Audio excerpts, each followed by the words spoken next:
morning. It's the main event. I'm your humble host, Stephen McCollum, coming in on this Friday. And there's only one man that would get me in on a Friday when I'm usually off here in the summer months, and that would be Uncle Lou here as well. Of course, you can catch him Gamblou.com, Visa Network as well. Lou, how was your vacation, first of all? You look like you had fun. I went to Kansas City for a few days to visit my mom with some friends. It was a wonderful time. I really like Kansas City. If there was no winter there, I'd probably be there. But I also want to say thanks for having me, especially remote with all the travel and such, especially it being July. That's great. And I also have one last thing to say. This is a first ever in the 15 years of Gamblou that I have appeared on any kind of communication or podcast network without a collared shirt. I was just running around with so much to do. I completely forgot. In the break that we take, you'll see there'll be a switcheroo. It's funny. I noticed that. I didn't know it was the first time, but I know I was like, Lou's dumbing it down a little bit today. Hey, it's Friday. You just got off vacation. You're gracious enough to move your date to Friday with us as well. So we appreciate that because obviously big fight coming up this weekend. Everybody's going to have eyes on it in Vegas, So we appreciate it very much. And have the weigh-ins actually happened yet? Or they're going on now, right? Yeah, they're going on now. And so for part of this thing, you'll see me looking up and looking around because I'm keeping a half an eye on it. Well, yeah, because I listened to your Sneak Teep pod, and we'll do your intro in a second, but I listened to your Sneak Teep this week. And I read your blog on Gamblou.com as well, and we'll introduce that stuff in a second. But you're made a lot of stink there about Conor McGregor's weigh-in this morning as well. So I know you're paying attention to that a lot coming up as this is happening. Well, the way I handicap Steve, I feel as though it would be irresponsible of me to make rash decisions before I see what happens on that scale, especially when you understand what my concerns are. And to me, they're very legit. Now, in 20 minutes, if McGregor steps on the scale, second guy, weighs 169 3/4 and looks crazy, then the droves will be rolling to bet him. Mm-hmm. And I'll be concerned for Max because that's how he has his most competitive fight. But we'll have to see what happens here. I think there could be a late snafu where McGregor misses. He comes in late at 173. Now Max has to compromise by letting McGregor have the benefit of not having to cut that last weight. And all that makes up for tangible betting angles, at least by the way I'm looking at it as well. The line movement has been coming to Conor, and we haven't even seen the Conor guys come in to bet yet. Yeah, the Irish guys, right? Yeah. The McGregor flow, the Irish blokes, that tsunami comes right before the fight goes. So, and the fights are tomorrow. So here's Max stepping on first. Like, no problem. He's a pro. But in any case, we'll just have to see how this whole thing goes through the weigh-ins. I just don't trust McGregor, Steve. Yeah. Oh, I don't. You know what? I don't blame you, especially with how I'm going to say erratic he's been on it. I'm a big fan of if your personal life's chaos, your personal life's erratic, you live it a certain way. I believe it goes into your professional life as well. So I agree with you on the trust there. I'm even half believing that tomorrow night we're gonna all log into this fight and watch it, and at some point during the lower cards, we're gonna find out McGregor's not there or did something. Like, I'm just waiting for something like that to happen because I also just don't trust the guy here. Just to me feels like a money grab. But we'll talk that fight coming up here in a little, and it's a personal feeling I have. He's done nothing to tell me that other than just me observing his life and the way he lives. So we'll talk that fight coming up. But Lou, since this is a big fight this weekend, tell everybody where they can find you. Of course, Sneak Teep comes out on Monday. You're going to do your About Business today as well. So tell everybody where they can find it, your blog, all of the good stuff, where they can locate you. I'm an opinion maker on certain sporting events, and I do it I gamble to try and derive profit from those events. And so I put a lot of study into each. I've been doing this for a really long time, several decades, and I now have a web page presence for the last 10 or 15 years, which is really great because that's where you can go to find everything about me. And it's easy because there's a band on the top of the web page where you can find out the few sports that I work, what my records have been the last few years, etc. The front page daily blog usually is a UFC column that is distributed weekly through the VSiN network. But I also, as we get to NFL here, and I'm down to my last two teams of study, there'll be much more NFL fodder in the blogs as we approach NFL season as well. So scrolling down, the last thing I missed is that I do 2 podcasts a week devoted to UFC. If you're interested in the UFC, these podcasts may not be for you. If you're a gambler in the UFC, like some 250 people are each week that tune into the Sneak Teep, that podcast talks about opening lines and where the lines are going. The later in the week podcast about business, which will break in a couple 2 or 3 hours. That podcast is all my final releases for each week's fight card.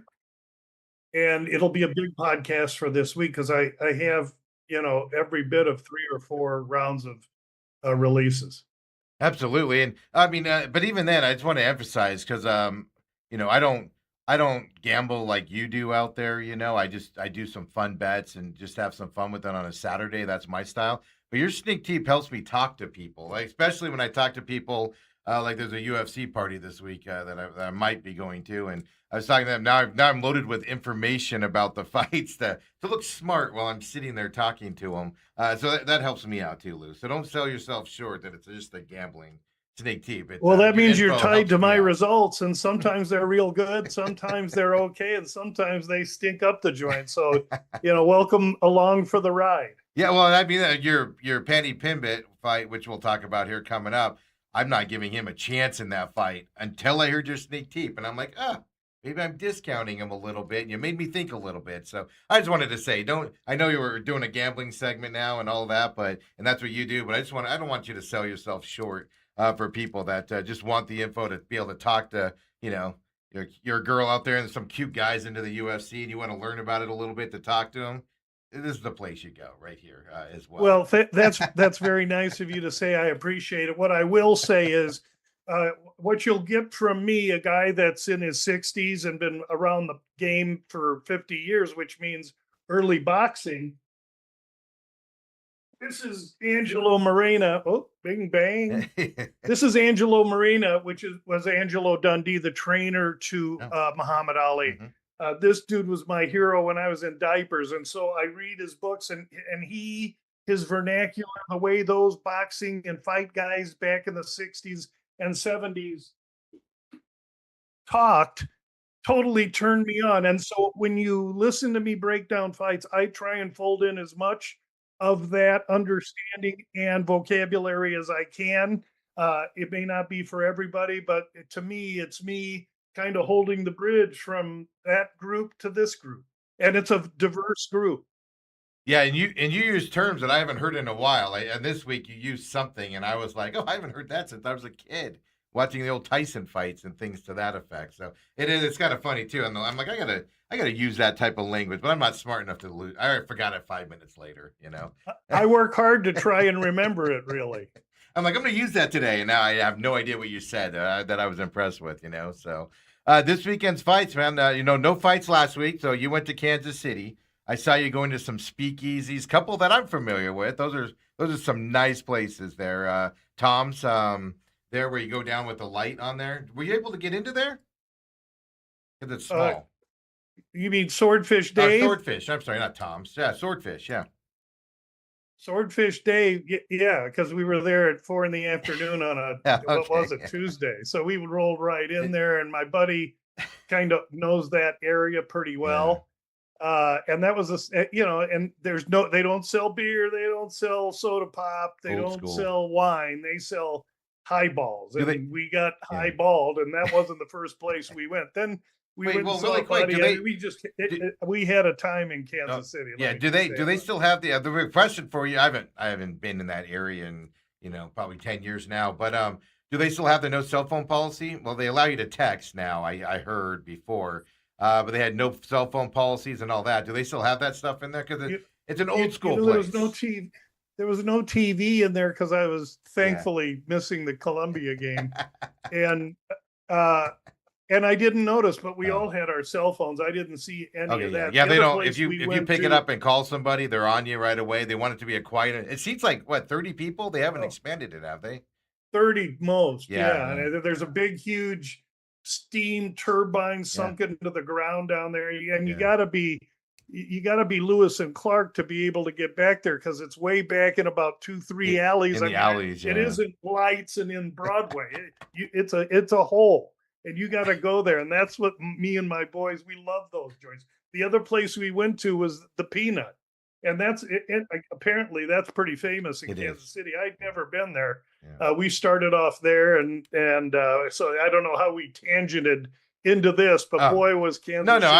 City I've been all week. I've been like, oh, I got to talk to him about. So I haven't been there in probably 10 years or so. And I remember one time we went. They had the red light on, which meant it's full and you can't go in. And Oh then, yeah, that's right. They have all that kind. And then when you get there, you got to knock on the door, yeah, and then somebody comes. It's like Lurch. It's like exactly. who is it? Yeah, it's an amazing Glen place Shark. to go. There's that, and there's another place in Milwaukee. I can't remember the place there off the top of my head, but another place in Milwaukee that's similar where you're like, why are we in this back alley with all these, trucks and people with crooked noses unloading trucks and stuff like that, and you're going down this walkway, but you get in there, it's just amazing places to be. So I don't know, I saw that and I got all excited that you were there, and like you said, you missed a good Columbia game. I know you were high on them in that, and just a good defensive battle and. They just were on the wrong side of that at the end of it. So, Maybe at the end of the day, it was best I missed it. So it is what it is. you had What more it is. you had more I fun. had them laddered. So Yeah. had they won that game, I would have easily, because they made to this round, Yeah. made enough to pay for the other 3 bets I had Yeah. they gone beyond that. Yeah. But be Double that as it may, it disappointment. was a great attempt. It was a 35-1 shot. Yeah. I mean, I'm not going to hit every 35-1 shot, even though in my mind I believe I should. But it was fun. I still am really enjoying this World Cup thing. It's just really awesome. I think it's showing America to be really great. These athletes love it. Mhm. The fans love it. I was in the Kansas City airport. I saw all kinds of Argentinians coming and Well, other teams. they're playing games in Kansas City too. So yeah. Saturday, tomorrow. Yeah. So you're going. I mean, just that environment compared to like here, which we were over in California and San Diego for that Argentina Cape Verde game. We were at a little Mexican place there up in La Jolla watching that game, and just the Oh, how crowd nice. lost their minds. It was such a great environment, and it's just an amazing thing to sit there with the crowd and watch. And I haven't done it here because I'm too lazy to leave my house for a game. But being over there, watching that environment, I hear it's that great here. It's just been an unbelievable tournament and games all weekend here. Well, today and tomorrow, 2 games tomorrow as well, including Argentina coming up as well. Robert says the sneak team makes us all look smart. So Robert agrees with me. Well, thanks, Robert. I'll say this. It hangs over me because just when we get done with the fights, it's Sunday. I go to church, and I know that when I come home, sometime in the afternoon, I got to get that done. Yeah. And I'm not the guy that procrastinates. It'll bother me if I'm not going to do it. I can't wait till 4 to do it. I can't do it. So I just tell them to let me go, lock myself in. But there's an hour of research there. I got to track my opening lines, which I already have. Then I got to update the lines, and it takes some time. But what it also does, it's brilliant preparation for me. I never, before I did the sneak deep, I basically did this same stuff. It's just now on a microphone. Yeah, it's amazing. Like people don't see, and I'll give you some prep here and kind of talk about it. People don't see the prep behind the scenes. People think we just show up, sit down behind a microphone. Even when you go on these VSiN shows, which is all about gambling and specific. I mean, there's a lot of preparation going into those shows and everything to go on there and do that stuff. So, first of all, we appreciate everybody joining us. You're here on a Friday this week because of the vacations and everything. And we've been doing it for a couple months now, but we haven't really advertised it with you on, Lou. So I also want to make people aware. We're live on YouTube. When we do these segments with you, normally on Thursdays, 8 Oh, to neat. 10. Now, today, we're live on YouTube as well. So, for those of you that want to watch Lou live or on demand, TME Media AZ is the YouTube channel that you can catch us live as well. So, I want to get that. And then, of course, it's on demand on the podcast systems and everything afterwards as well, Lou. So, I want to make sure we promote that and tell people about it today. Because one thing I do get is a lot of people say, I can't listen on Thursdays. When he's coming on. So now you can watch us on YouTube there, folks, live as well. So, but Lou, UFC this weekend, 329. Last time Conor McGregor fight was like UFC 260 something. I don't even remember the number. It's been a long time as well. So go ahead. The last time he fought was in 2021. It was July. He fought twice that year, by the way. Yeah. I had a press pass and was auditioning for ESPN during that fight. I was on with Brett Akamoto a couple times, and some of the others.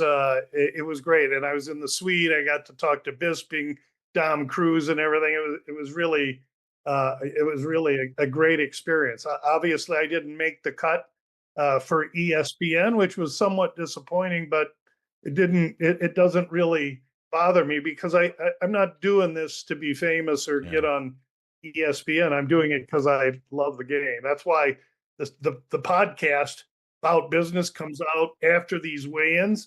If I was after hits, it'd come out Tuesday with all these other dudes that have an hour-long podcast. That's another one we could talk about. But I'm not after hits. I'm just trying to share my bets with people, and you can see sometimes I do great. Sometimes I kiss my sister and tie, and sometimes I get my brains beat out, but I'm at it every week. I love it. And usually at the end of the year, there's a plus number next to our units. And I know in your sneak peek, I was trying to find it really quick here while you were talking. Favorites are 170 and something this year. Do you have that updated number by chance in front of you? I know I'm putting you on the spot here with that. 176, 73, and 7 or 69%. Yeah, so 69% is what we're looking at so far this year. And I'm paying attention to that number because obviously going from ESPN Plus over to Paramount Plus, to see, because they're trying to make these fights a little bit more exciting on Paramount. I think so. I'm paying attention to that favorite number because favorites winning all the time isn't necessarily the best thing if you want ratings. Well, not if you're playing underdogs, it isn't. And especially, I've been tracking this for years, and it's usually 63%, 63.4%, 62.8%. So it's running high. But you never know. It's like, okay, I'm going to get on the board. Screw this. I'm just taking favorites. And then, of course, the dogs will go 6-4. And so you can't outthink yourself. I think if you're a young gambler getting into it, number one, do your own work. You do your own studying. Number two, don't listen to too many people that sound like experts and have all the vocabulary. Lose your own money. And by that, I mean, do your own work, think your own stuff.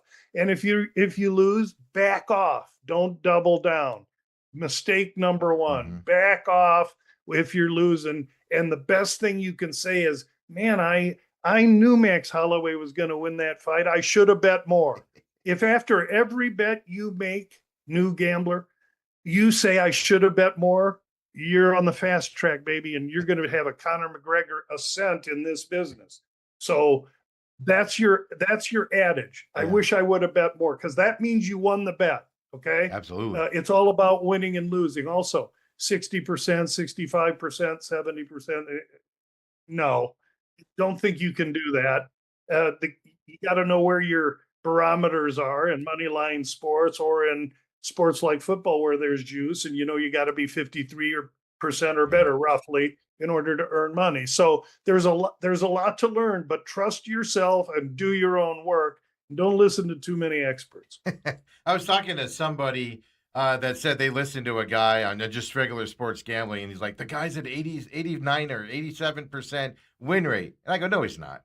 I go, if he's at that level, that's right. He's taking like high level favorites. Like, I can take this kid that's fighting this weekend at a minus 2,000 and bet him once and go, I win 100% this weekend because he's just a huge favorite. Like there's ways to manipulate those numbers. So I was trying to explain it to him, and I wasn't knocking the guy that he listens to and stuff like that. But I was like, just look closer into that. Is all I'm going to suggest to you because he's not betting that number. There's gimmicks involved or unfairness involved to get to that number as well to get that high consistently that high as well. So I don't know, and I've learned that from those conversations we've had over time, Lou, on the show. So it's always good and educational, as Robert said as well. So.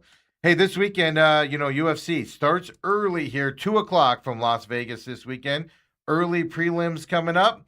I'm going to leave it to you on the early prelims, Lou. I know there's a women's fight you talked about that's pretty much a pick'em right now. There's a couple other fights on here I know you said to pay attention to, Gandra, Reese. I'm going to leave the early prelim fights here to you to tell us which ones we should be watching here early in this fight because it starts at 2 p.m. on Saturday. For people that can get to it, what should they make sure they get to their TV for?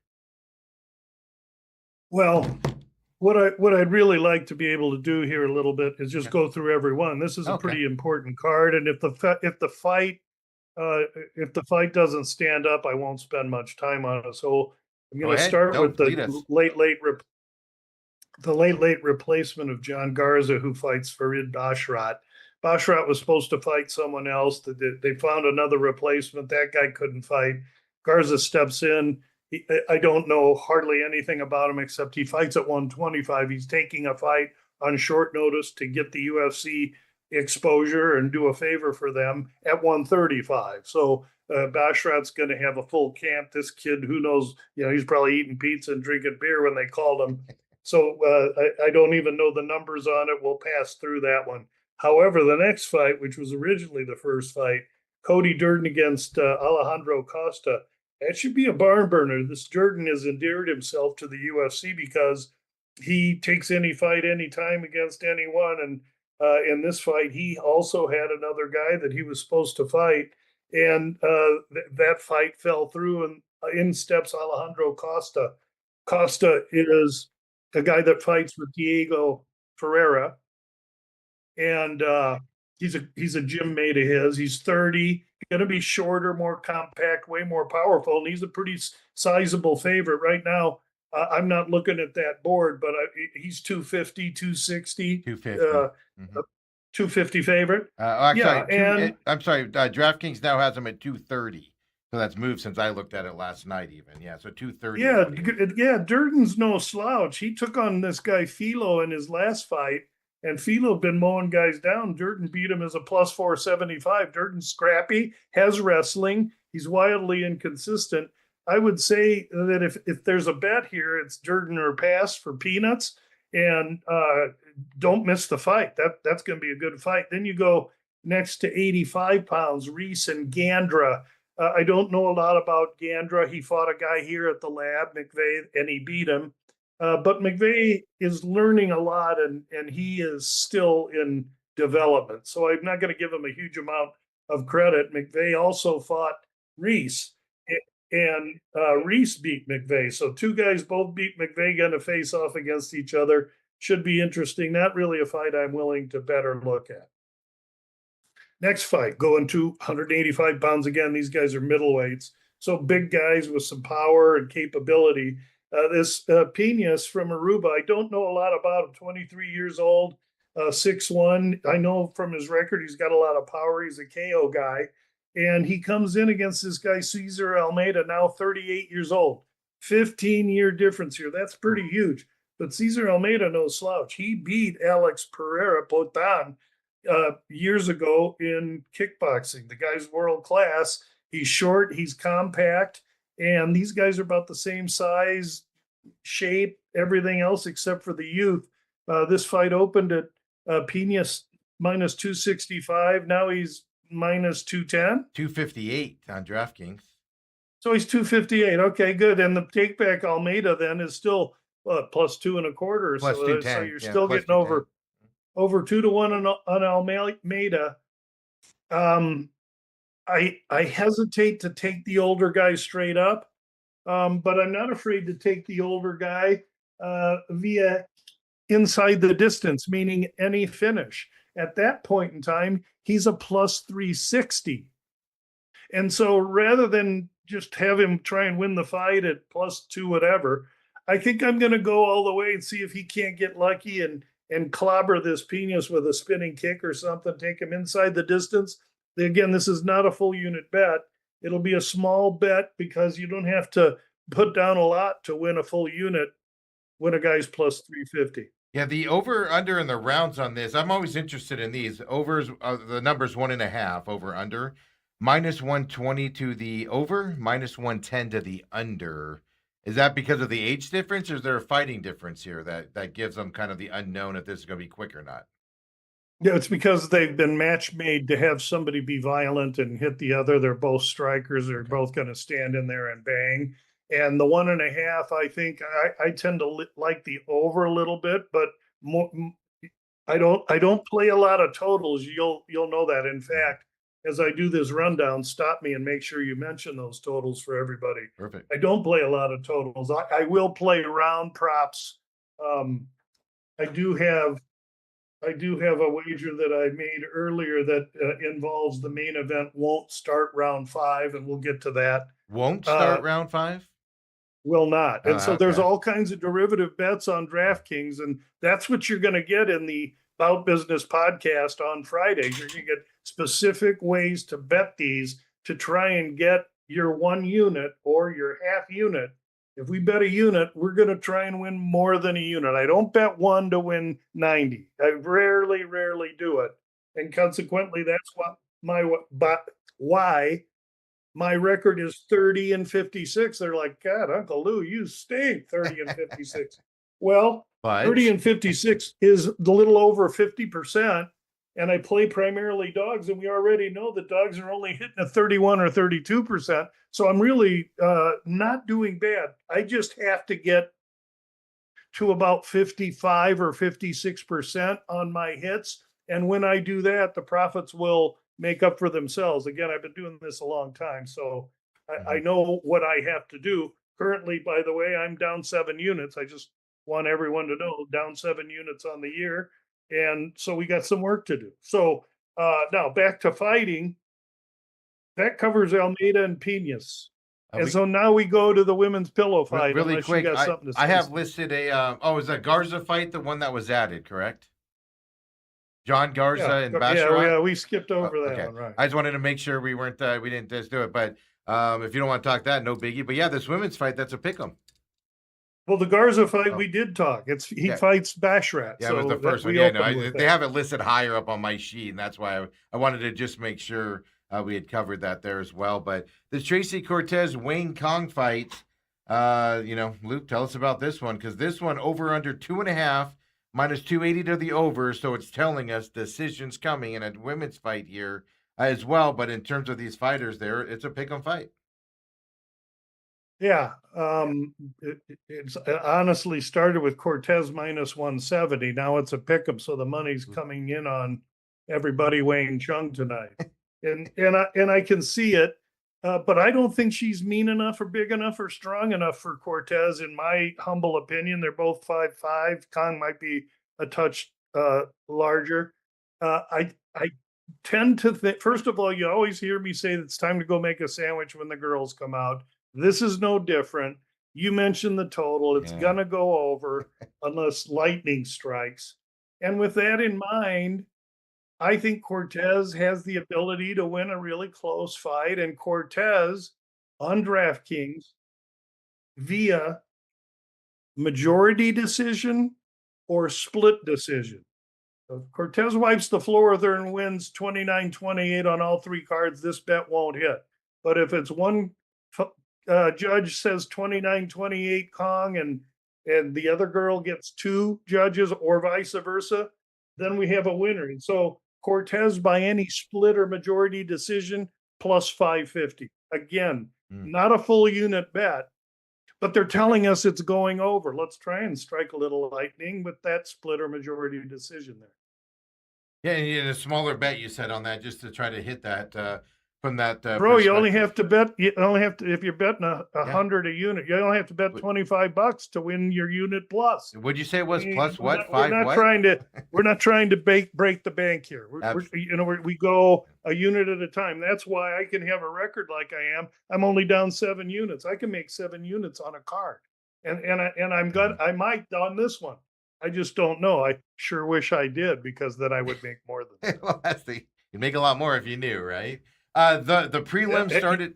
The early prelim started at 2 o'clock. That last fight is scheduled at 3:45, just to give everybody some timings, and then we get, of course, the main, should be the regular undercard yeah, but here. we still have fights on. You're looking at. Yeah, no, I prelims, misspoke. prelims, Yeah, sorry, I misspoke. Okay. I try to catch myself. Way to listen. I was Lou. At going to least say somebody's there's paying 4 or attention 5 here. more fights here on the Yeah, undercard, and we the got plenty of prelim time. fights here as well. I know I said the main, and I screwed it all up. Good call, Lou. The prelim fights here is what we got coming up.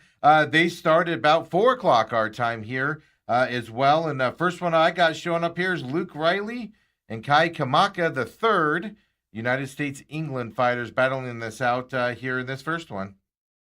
Yeah, Riley's real. The UFC likes him. He's got power and talent. He's got some magnetism. That's why he's here. They bring him in, and he travels from England. But understand, Kai Kamaka, this is his second stint back in the UFC, and he lost his first fight in this second stint.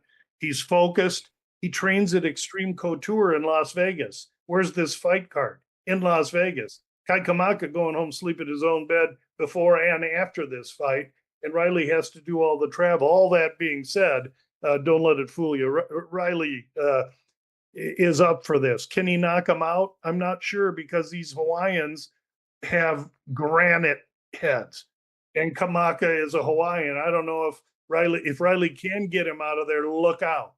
But I look for Riley to win this fight. He's a heavy favorite. Yeah. Maybe you use him in a parlay somewhere. In fact, here's what I did with Riley. I used him on the points handicap. If you look at DraftKings, -3.5 brings his price down to -1.25. And I used that as the first leg. And so all he has to do is win the fight. And if he wins the fight via decision, it should be a pretty heavy decision. If it's split, I'm going to lose because I'm given the 3.5 points. But it takes him from a -3 something to a -125. Well, That's minus 265 right now for Riley. Then it's -120 on DraftKings for the points. Yeah, so it drops his -3.5. the price. Great. You just got to have him finish Kamaka or win decisively, and I think he can. And then I'm teaming that into the main event starts round 5. No, that's a -310. There, a full unit on that bet returns 1.38 units. And that's how I'm going to use Riley. So you see what I do. I'm looking at a guy that's -265. He actually opened at 400. So there's money coming in on Kamaka, rightfully so. And huge dogs like that, the early money jumps on some of that. Yeah, the over. Really quick, the over under on this fight's 2.5 -210 to the over. So Vegas is saying as well, decision is probably coming in this fight. So. No, the market is telling you that there's enough over money so that has to be 2.5. Vegas doesn't tell us anything when they set a line. Yeah. They set a line and they want the market to move the line so that it's equitable for both sides. Mm-hmm. So, I mean, sometimes I say the bookmakers are telling me, but what I mean by that is the market's telling. Yeah, and I use the phrase term, but the market, the way they're betting it is telling you they're looking at that going to the over, So they don't always go off of what I say, Lou. I'm not the guy with the technology. No, hey, you're good. You're good. You've in the couple of years you've gone from not knowing one thing about it to being actually pretty astute eye. We should go back and play one of the first shows and cut it up and watch me go, what's this mean? Well, I'd say the only thing you still struggle at is what everybody except John Anik struggles at, and that's pronunciation. Yeah. I mean, listen, not everybody can pronounce these names. And it's funny too. Even Anik, Anik listens to the dude pronounce his Yeah. last name, and then he listens to it Yeah. over and over again so he can do it because he has to. Lou, You and I I do just that. have to get close. I do that on Wednesday nights, and then I get in here and I see it typed out, and I'm like, whatever that says. It's so funny. It's when I You and see it me, written, it just goes out the window. So, you and me both. The good news is there's not a lot of difficult ones eh, on this this card. this one's kind of easy, including Cody Garbrandt, and I screwed that one up there. Garbrandt, and then Yanez here. Two United States fighters come in. Another big favorite in this one, in Yanez coming into this fight. Yeah, Garbrandt's the former champ, but he's now Garbrandt is now 34 years old, but he's really probably 38 years old because he's been around so long. He's taken so much damage. Again, he was an ex-champ. He's trying to find it. He's still relatively athletic, strong, has some power, but he has an absolute porcelain fragile chin. If you sneeze on this guy, he's going to crumble right in front of you. And Yanez is a slick boxer. And so Yanez knows what he needs to do. Garbrandt knows what he needs to do. And that is Yanez is going to come after him and try and touch him. Garbrandt's going to try and maintain distance and keep him off with hands and kicks from afar. I don't think Garbrandt can do it for all 3 rounds. Yanez is the rightful favorite here. Do you want to take him by KO? It's the only way to bet him because then you take Yanez via finish. You can take that price that's -4, just ridiculous Or right 425 right now, yeah. Yeah, and you can take it down if you got to bet that fight. For me, I just rather watch that one. The price is out of whack, and there's better. We aren't even to the main card yet where I get active. Exactly, that's the thing. You're talking about all this, and we're not even close to the main card yet. Gable Stevenson fighting Elisha Ellison, probably pronouncing it. 2 U.S. fighters, and I believe Gable's a debuter this week, right? Yeah, he's a world-class Olympic Olympic. gold medalist in wrestling. He'll decimate this guy on to the next fight. Well, really quick, does it say anything that his numbers gone from 2,000 to 1,800? It's just people looking at Ellison here, but I don't know why they would be. But obviously, huge favorite going into this. It doesn't say anything. Money's moving him down a little bit, or not really. What's currently to Stevenson's price? Minus 1,800. Oh, really? Yeah, I don't know what he opened. Oh, Lou got intrigued here. It was Oh, 2,000. because he opened 18, but Oh, he did he? went Okay. way higher. I saw him go And way that high. means Yeah. that means some guys are throwing a little pizza money on the dog just in case. Let me tell you something. Yeah. This is a guy gonna mop the floor with the other guy. This will not get out of the first round. Don't go make your sandwich on this one.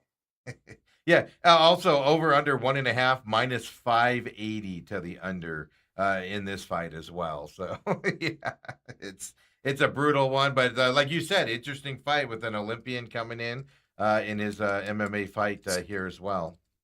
Stevenson trains at Jackson Winklejohn in Albuquerque, and his main training partner mentor is John Jones. Enough said there with that respect on John Jones, of course. Last prelim fight here that I have is Nikita Krylov and Robert Whitaker battling it out here in a light heavyweight bout as the final prelim fight of the afternoon. And it'll go off about 5:45 p.m. For people scheduled for people just watching the time here and when to tune in this weekend. And what's your current line? Whitaker is minus 125 on DraftKings. Krylov is plus 105 for him. Over under 1.5 is minus 210 to the over right now. Yeah, Krylov opened minus 115. Midweek Tuesday, or just earlier in the week, Krylov's plus 150 on early Whitaker money. Now the money's all coming back to Krylov, however, big, tall Russian. Second fight off a layoff. He looked good in his first fight against lesser competition. And Krylov is, I got to show my age again and put my cheaters on.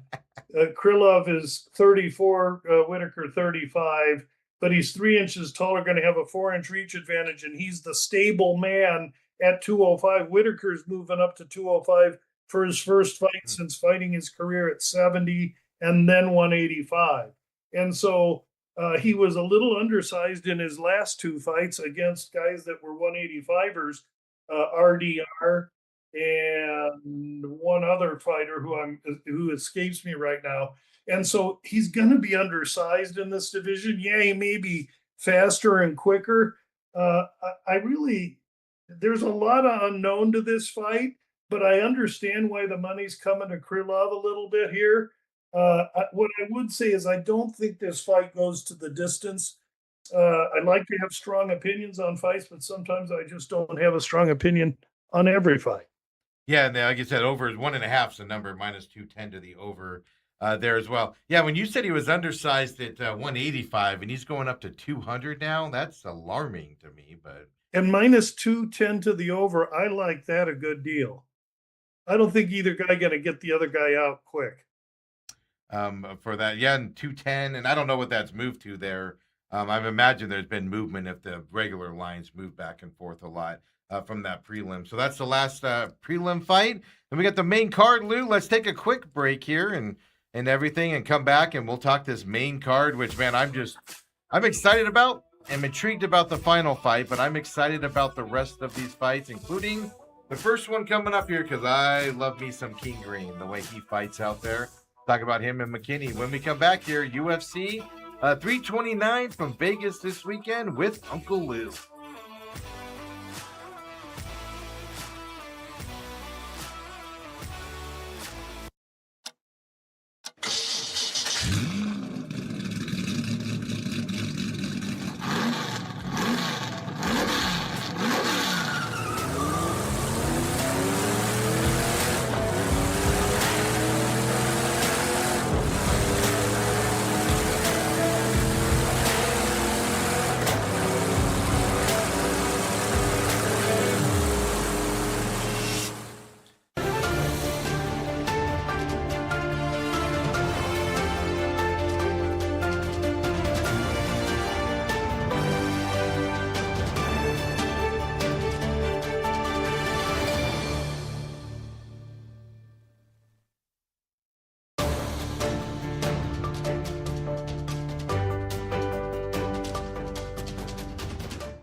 Welcome back to this very special, as they used to say, Friday edition of the main event. We're taking the summer off on Fridays, but this man says he needs to come in on a Friday. We come in on a Friday with Uncle Lou.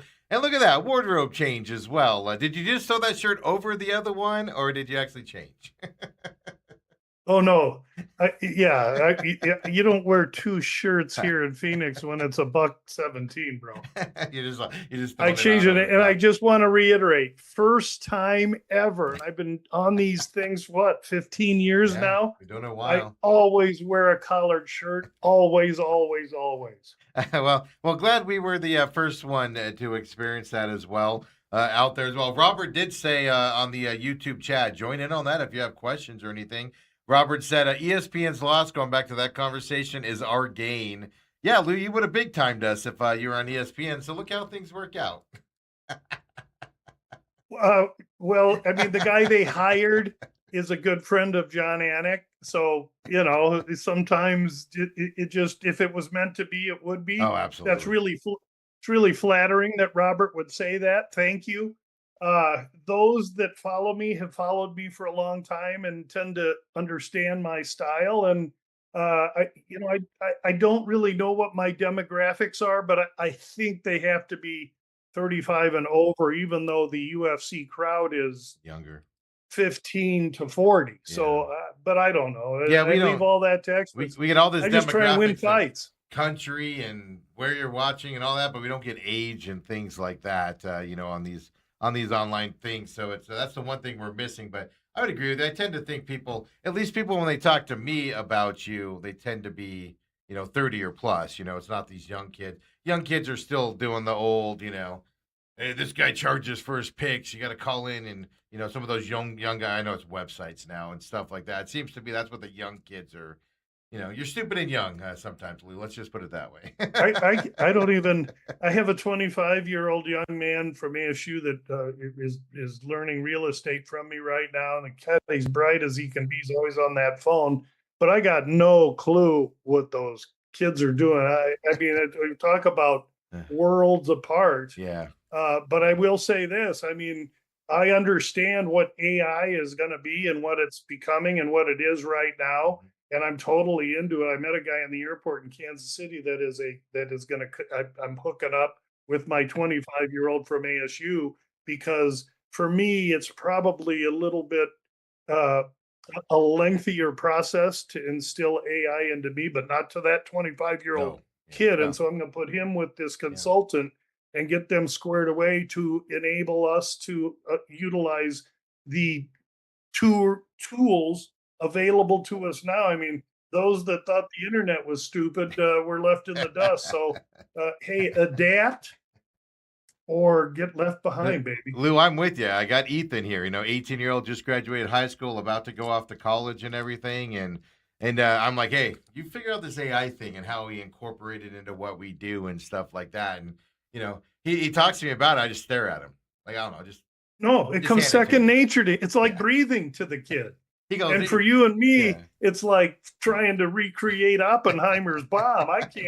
No way. You're right. No. He comes back with this big elaborate picture made by AI, and then I try to do it. I try to just do a day off image, and it's like crooked, and the Eagles like on the flag flying. And I'm like, whatever. I don't know how to do this stuff. And he comes. I really with only picture. I use it for Gamblou, but it's mostly after a team has taken a 3-1 lead in the NHL Stanley Cup playoffs, how many teams down 2 games have gone on to win? And it'll spit that out for me. And so I'm only scratching the surface. It's like you're using it like an encyclopedia. You want to go over there and use the internet, or you want to go over here and tie the note to a pigeon and send it over to the next county? That's what Uncle Louie doing the pigeon while there's yeah, no, the internet out there. I'm with you, man. It's a humbling thing, I like to say, when he'll show me like this big elaborate, it's just this big elaborate graphic, and I'm like, that's what I wanted. And I've spent the last 6 months trying to figure out how to get what I want, and he's back there for a half an hour, and he's like, oh, is this what you want? And I'm like, thank you. First of all, thank you. Second of all, man, this is ridiculous. Well, he's your son, and so you have an understanding over the course of years. So you really should utilize that. Just, hey, this is what I need, and the kid will crank it out, and then you say, no, this needs to be yellow, or this needs to be smaller, or whatever it is. Change that. He gets mad. I'm like, yeah, change that. I don't like that. I don't like that. He's like, what? I just did it. Yeah, you gotta watch that a little. It's like it's like people that edit my articles. Yeah, smart man told me, you always float the boat of the editor. Even if you hate what they did, you tell them what a great job they did. You get on their right side. I did that from the beginning. It was the best advice this dude ever Absolutely, because they'll get more annoyed about you trying. Oh, you did all that work. Well, change your back. I don't like that. No, you don't do that stuff. But one thing we don't do here as well is, we don't not get excited about these big UFC fights. Main cards coming up here, 6 p.m. from T-Mobile in Las Vegas this weekend, UFC 329. Everybody's paying attention to the headliner here, but this main card starts off with King Green and Terrence McKinney in this fight. And I know you're going to tell us all about it. King Green is the underdog going into this, but he just impresses me with the way he fights, his toughness out there. And so, I know McKinney, I've seen him fight, but I'm really high on King Green just from my perspective. Tell me how you feel about it, Lou. King Green is the kind of fighter that when everyone finally believes, he'll let you down. He's had unbelievably poor losses. Paddy the Baddy went in there, and he was going to show Paddy the Baddy, and he had the tools to do so, and he made a stupid move, and Paddy subbed him and won. So that's what can happen when you talk about Bobby Green the way you talk about him. One thing about Bobby Green is he is an OG. He's 39 now, Mhm. and he's really the key to Bobby Green is he realizes he's jettisoning his supply right now. He's got a couple, 2, 3 years left max. He's made it this far in the UFC by being crafty, skilled, really fast, slick. He strikes, he evades strikes well, highly athletic for a man his age, but he knows he's jettisoning his supply, which is now translating to the way he wins fights via finish as opposed to decision, which he could usually be a pitter patter guy. He's finishing guys now because he wants a shot at the BMF title and he's close to it. And now they give him McKinney because McKinney and he are going to acquiesce each other. This is a brilliant striking match. McKinney he hardly gets out of the first round. He either gets knocked out in the first or he knocks the other guy out in the first. And so he's going to come like a bull in a china shop right after Bobby Green. And Bobby Green, what he will be giving up in age, quickness, power, and speed, he will have the benefit of experience being in with much better. And that experience equates to IQ and the way that Bobby Green is athletic. If he manipulates this fight into the second round, which I believe he will do, then it's going to be fence painting time. And I think he's going to tee off on McKinney. There's a little backstory here. He and McKinney were supposed to be boys.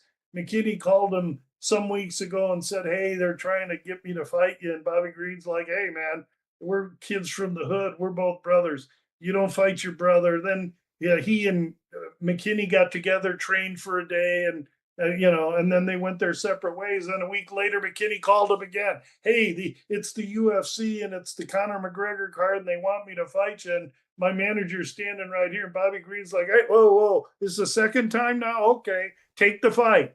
And now Bobby Green's all chapped.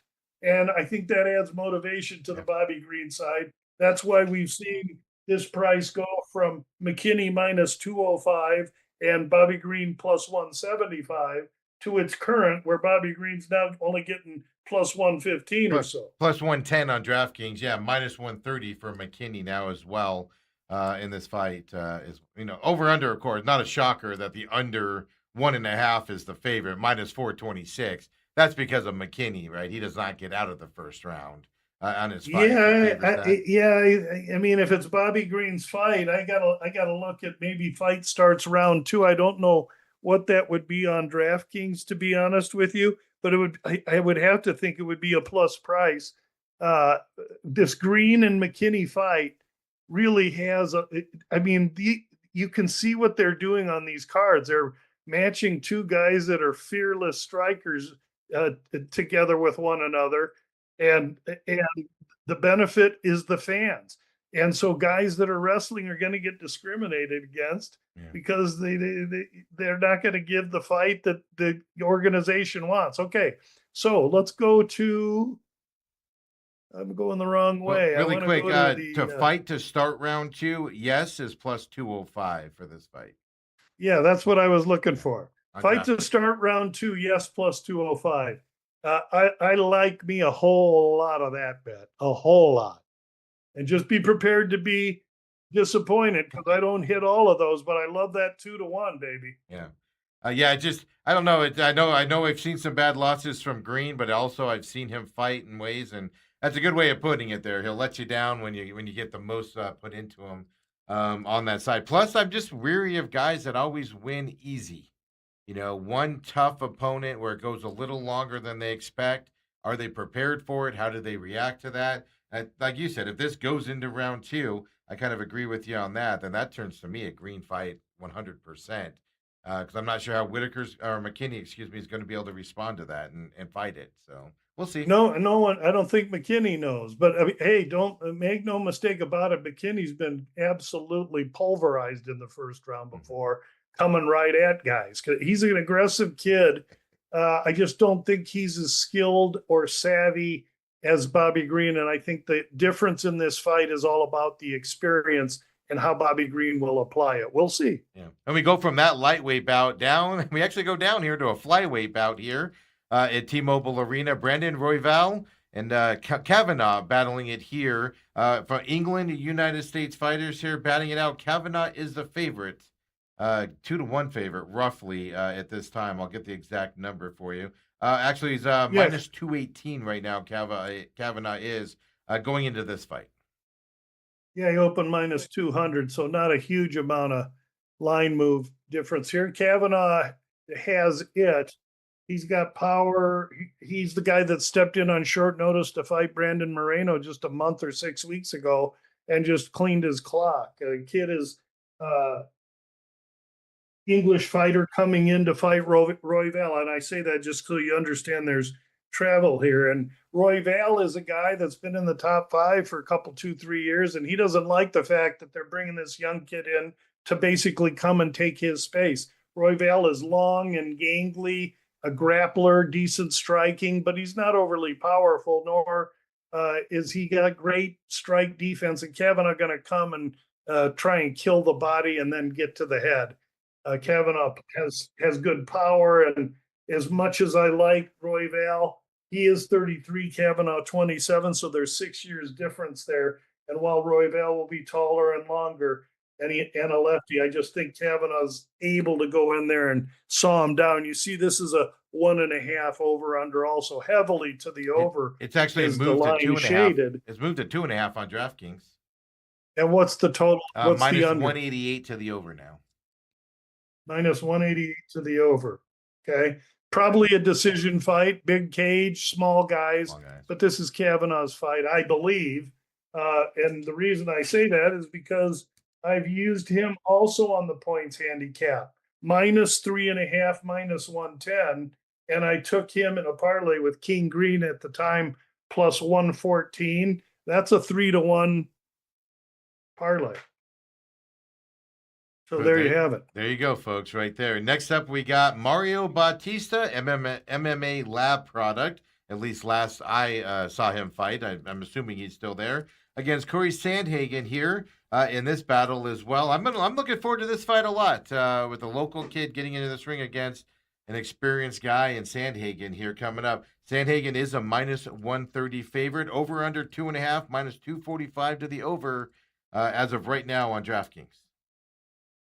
Yeah, this Sandhagen opened minus 200. This is a rematch from 7 years ago when Mario Bautista wasn't in the UFC, but Sandhagen lost an opponent, and he was probably a top 12 bantamweight fighter at the time, and they had nowhere to go. They go to the lab.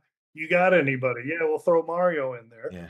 And Mario got his UFC debut and lost not a close decision. It was a unanimous win for Sandhagen, but he went to decision with a guy at Sandhagen was submitting everybody. So 7 years later, Sandhagen remains, and Mario Bautista's been on a torrid run, finishing many and being put in against guys they thought he'd lose to, and all he does is just keep winning.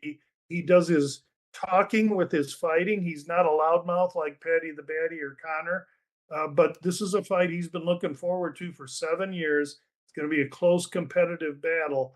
But I think the difference is that he lost the first one. He's now at his prime, both guys 33, 34. I just think his wrestling and BJJ and strength will be the difference against Sandhagen. We saw Sandhagen 3-4 years ago fight Aljamain Sterling, and Sterling subbed him in the first round. Mm-hmm. Mario is as Aljamain Sterling-like as Sandhagen has seen since. And I think he has, I'm not calling a first round sub. I'm calling a Mario Bautista is a live dog, and the plus 115 is a good proposition. We took him last week in the second leg of a parlay. If you listen to the Bout Business podcast, at that time he was plus 135. And so we now own him 1 unit to win 2.15 units on Bautista. So those are the things we do to try and gain tremendous value on any fighter that I particularly like. Yeah, Bautista's. It was earlier this year. Was that the Oliveira fight for Bautista? Was that his last one? Yeah.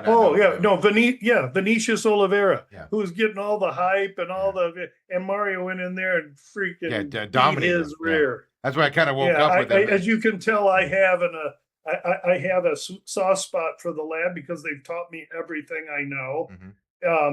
And so I'll give you a hint. When you see a lab fighter that I talk about like this, and I tend to use him in a fight, it means I believe in him and I think he's going to win.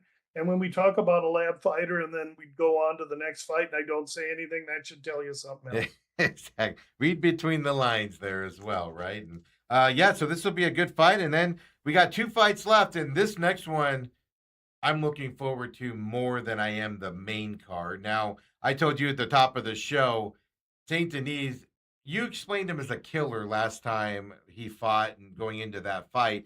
And I was like, oh, he's going to be all right. You know, he's not bad. And then he went in and just killed the dude, basically, right? And so I was like, all right, time to pay attention to this guy. And then you got Paddy Pimblett, who, of course, fought, I just forgot his name, the kid from Stafford here. That's the champion. Fought on the UFC card. Gaethje. Gaethje, thank you.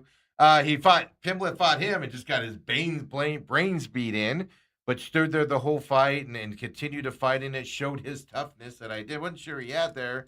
So that's why this fight intrigues me a little bit. Pimblett can take a beating and stay in there. Saint Denis can put a beating on somebody here. I do think the favorite to me at least would be Saint Denis, but been reading up on it, listening to your Sneak Tea podcast and stuff like that, and I like your way of thinking on this as well. So tell us about this co-main event. Well, I mean, again, do your own thinking, but listen, Benoit Saint Denis is on a tremendous run. His two flub ups were one against Moicano, where he just didn't show up for a fight, and then the other one was against Dustin Poirier. He had a staph infection and he ran out of gas. But it is his tendency to start real hot, and because of his size, he can slow down. Now he fights a guy in Pimblett. These guys have great respect for each other. You haven't seen Pimblett say a word Yeah, negative about Benoit. Benoit is a French paratrooper, and there's respect there. But Patty's also a really, really huge 155er that walks around at 190, and I'm he's a not big lying. dude. Yeah, So he cuts tremendous amount of weight. He has good grappling and wrestling, but early on, it's going to be the wrestling might and size of Benoit Saint Denis that is going to try and take Patty down and rub him out. Patty Pimblett would prefer to keep this standing early and do whatever he can do to sell this fight into the second round, because at that point in time, Patty coming off a 5-round decision to Gaethje says a lot positive to him after we just saw what Gaethje did to Topuria. mm-hmm. And so Pimblett on the bounce off that Gaethje comes in with confidence, I think. He's going to be a big sized guy. What's the total in this fight, Steve? Total. Are you talking total rounds? Sorry, I'm stalling. The total in the fight. I was stalling there. Over 2.5. Under 2.5. Excuse me, is minus 160. Under 160. Yeah, under is minus 160. Yes, sir. Under's minus 160. Okay, and I can see that. I was going to say if it's over, it's probably more appropriately lined, and that's where it opened actually. But what I think is, if it's a first round, it's going to be Saint Denis, but I just don't see him getting Patty out of there in the first round. Rather, I see this fight getting to the second round, Benoit starting to slow a little bit, and it's at that point where Patty's hands can initiate a finish and or take him to the floor when he's a little sucked out and submit him. So I like Patty, and I'm not even afraid of Patty inside the distance here a little bit. I'm not being disrespectful to Benoit Saint Denis. I'm just trying to handicap a fight to my favor. Patty plus 115 or 120 straight, I think is a great opportunity. Yeah, plus 124 is what he's at right now on DraftKings. And that's one thing you opened my eyes to as well, was Patty's a big dude in that ring. He even like towered over Gaethje, with his size, just a big, thick human. Saint Denis not that way, a paratrooper, got to be smaller in stature, jumping out of those planes and going behind enemy lines like he did. Saint Denis is the taller man. Yeah, but I'm just talking body size. 5'10". Yeah. And it's just like, yeah, this is a lightweight bout. And I was like, wow, lightweight for Pimblett. All right. He's just a big stocky guy, so yeah. Both guys are really large for the division. I think that size is going to wear on each other. I just don't see Patty losing 2 in a row, and I give him a slight edge in IQ.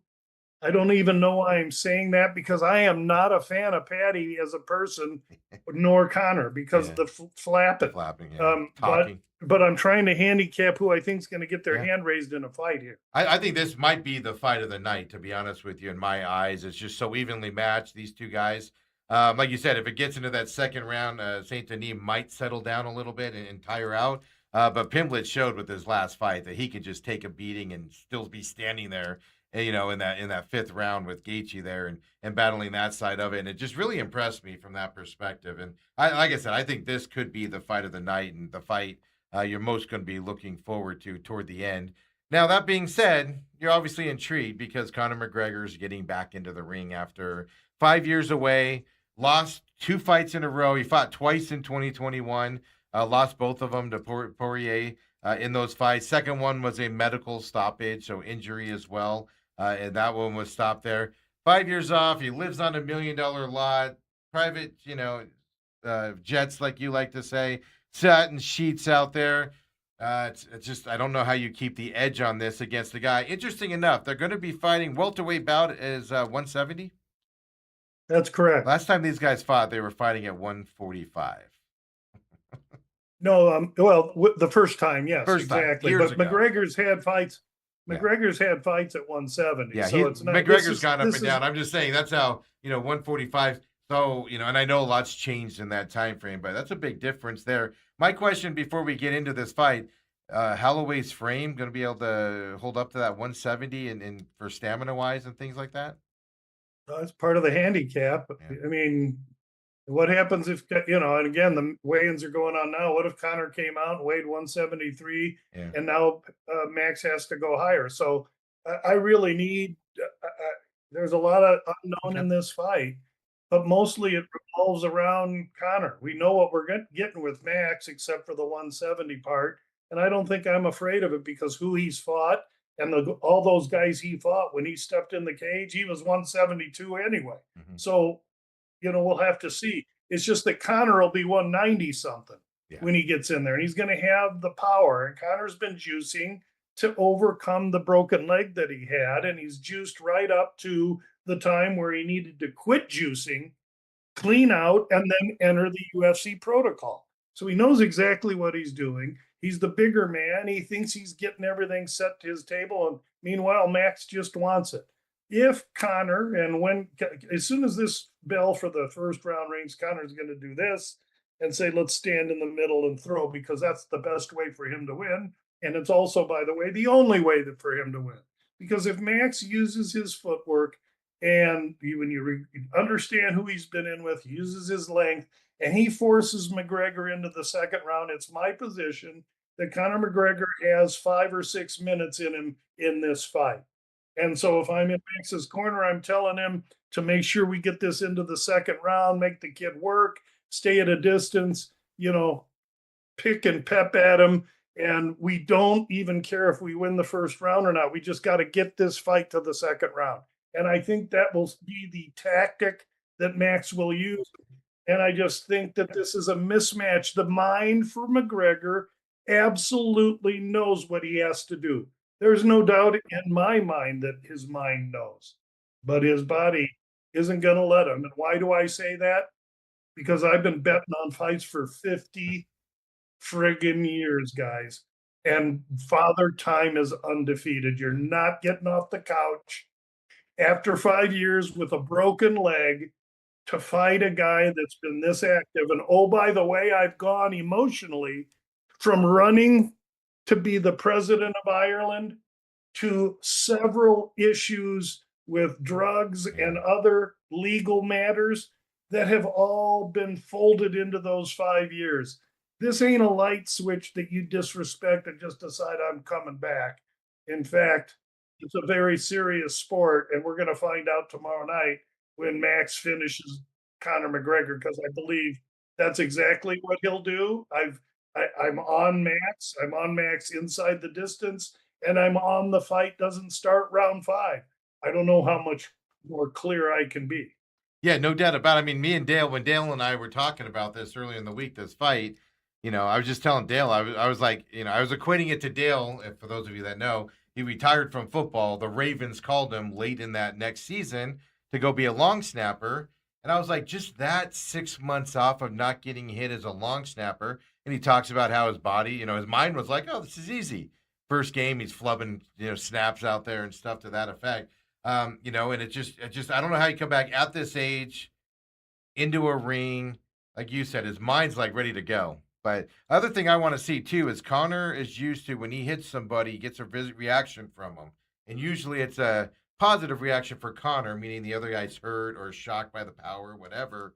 I have a feeling in this fight, he's going to lay a punch on Max early, and Max isn't going to react to it. And I want to see how that mentally messes with Connor a little bit, where he's like, oh, yeah, I sure hope it does. I sure hope that does not happen, because I don't know how. Topuria knocked Max out. Yeah, he did. Yeah. Connor can. Yeah. I do not want any flush shots on Max in the first round. So you do think Connor's going to have that strength? I effing do not want. I effing do not want that. Right. That I don't. If we see that, that'll be the greatest display of lack of intelligence we've ever seen. That would be asinine. That's what I'm saying. Connor wants to do this. Yeah. Max should do it in the fourth. Yeah. But Connor won't be there in the fourth. Yeah, that's the Connor's never been one to be in a good enough shape for a long fight. He tires out. He's never been one to be on a treadmill and have that thing. So that's the thing. The longer this goes, especially being out of the ring, I don't care how good a shape you are in. Being in that ring, they went to decision. They went to decision the first time they fought when he was 145, but he was a drastically different kind of fighter then. Then he was fast as lightning. He was so precise. The quickness and the placement of his punches is what knocked guys out, not necessarily the power, but he did have power. Mm-hmm. Now you're talking about a guy that's got a bottle of proper number 12 in one hand, a bag of blow in the other, a private jet, silk sheets, and a bottle of Veuve Clicquot icing down. I'm telling you, that corrosion is too much for him to overcome. That's just my opinion. Yep. All right. Perfect. Right now, the odds are on DraftKings.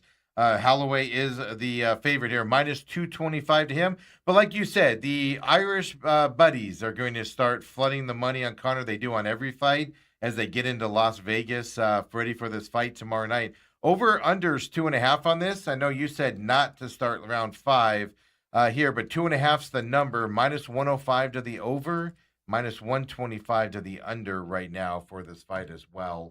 And only 2.5's the number there. I'm kind of surprised it's there. I thinking maybe we'd see a 3.5, but at least DraftKings is. No, they'd have gotten pounded on the under there because they know that Connor, there's that kind of unknown with McGregor. And quite honestly, I do expect a bunch of a tsunami of McGregor money as we get closer to fight time. But make no mistake about it, smart guys that have not bet this yet, guys in my profession, are all sitting by waiting and hoping Max gets to minus 200, minus 195. If the Irish Drows pull Max's price down that far, you'll see it bounce up. And why is that? Because guys like me are going to vomit on him.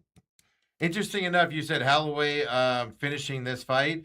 Right now, if you pick method of victory for KO, TKO, or DQ, minus 125 is his number for that right now as well. So that's what it was when I released it earlier this week. So hey, I love it. Yeah, so and that's already an indication they're getting a little McGregor money coming in now. Yeah, and yeah. Being Friday, I don't know. I expect because all those guys are going to get on their plane and land in Vegas today and then invade Vegas tonight, getting ready for tomorrow. So possibly could start seeing it, like you said, hitting it right now and throughout the day as well. That fight's going to go off about 8:15 is when it's scheduled tomorrow night for you out there that want to see Conor McGregor get in there with all the hype that's going to come around it as well. I'm just saying, don't miss the fight before this one. I have a feeling don't miss the fight card. Really, don't. There's too many really, really good action fights. They put action fights on this thing, and if you want to see violence, check all of them out. And when Cortez and Kong fight, go make yourself a Sammy and get yourself a cold beverage and get ready for the second part. Yeah, Lou, I'm doing something I never do. I'm blowing off a work thing to sit down and just enjoy this fight tomorrow night. That's how much I'm looking forward to it. as well. I cover the Rattlers and go out there. It's their last home game of the year. They clinched a playoff spot. And I'm like, that doesn't matter. They've already clinched a playoff spot. I'm going to skip that, and I'm going to be sitting there watching a UFC fight instead. That's how excited I am for this card as well, just as a commenter. I couldn't be more proud. Lou, thanks for I coming. mean it. Thanks for coming in on the Friday, of course. I know Fridays are busy for you, and then you just got off a vacation, probably adding to it as well. Finish up those weigh-ins, get your Bout Business out. Everybody tune into the Bout Business today as well out there, and we'll see you next week. We're on our normal Thursdays coming up as well. Yeah, what's next week? Something big next week in the UFC world as well. Good luck, everybody. All right, Lou, we'll talk to you later. Have a good weekend. Everybody else, appreciate you joining us for this very special main event show here on this Friday. Of course, live on YouTube. Don't forget, every Thursday, you can catch Lou live on YouTube at 9 o'clock. We bring him into the show. For everybody, we'll be back Monday morning at 8 to 10 here live on YouTube. And, of course, free podcast system. And on YouTube, on demand, and Rumble for you Rumble fans out there. It's over there as well. Real Matrix is live today at noon, or coming out today at noon again. A new episode after taking last week off. So check that out on Rumble and your free podcasting system. Enough of that nonsense. Diamondbacks DFA Pavin Smith. Everybody's celebrating out in the world today. Let's celebrate cautiously. We'll see you next time. See you Monday. Have a great week.